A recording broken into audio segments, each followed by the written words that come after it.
रोजच्या जेवणामध्ये तीच चपाती भाजी किंवा भाकरी भाजी खाऊन जर कंटाळा आला असेल तर ही रेसिपी नक्की बनवून बघा। तर मी इथे काय केलेलं आहे, सर्वात अगोदर 4 वाटी गव्हाचं पीठ घेतलं, त्यामध्ये अर्धी वाटी रवा आणि अर्धी वाटी बेसन घालायचं आहे। 2 ते 3 चमचे हातावर चोळून ओवा घालायचा आहे।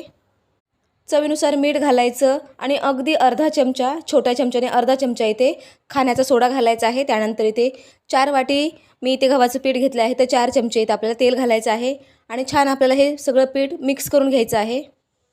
आता या पिठामध्ये लागेल तसं पाणी घालायचं आणि आपण चपातीसाठी कणकेचा गोळा जो तयार करतो त्यापेक्षा थोडासा घट्टसर इथे आपल्याला गोळा तयार करून घ्यायचा आहे, मळून घ्यायचा आहे। आता हा जो पिठाचा गोळा आपण तयार केलेला आहे तो 10 मिनिटं आपण बाजूला ठेवून देऊया।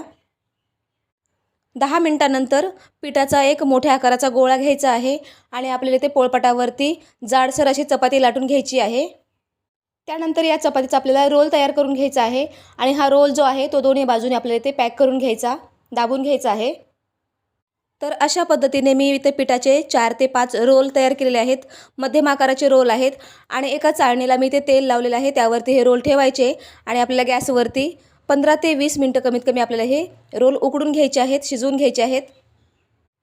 20 मिनिटानंतर रोल छान थंड झालेले आहेत आणि रोल थंड झाले की आपल्याला याच्या बट्ट्या कट करून घ्यायच्या आहेत।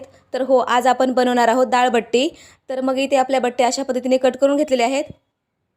आता ह्या ज्या बट्ट्या आहेत त्या आपल्याला तेलामध्ये खमंग आणि खरपूस अशा तळून घ्यायच्या आहेत। कमी जास्त करत गॅसची फ्लेम आपल्याला इथे छान अशा खमंग खरपूस बट्ट्या तळून घ्यायच्या आहेत।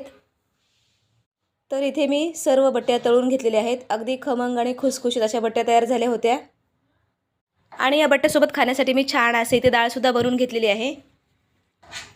स्वयंपाक करायचा जर कंटाळा आला तर कधी कधी असं बनवू शकतो, बेस्ट ऑप्शन आहे।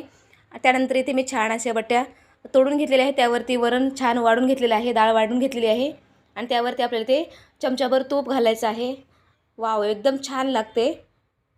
अशा पद्धतीने डाळबट्टी बनवून बघा, खूप छान लागते।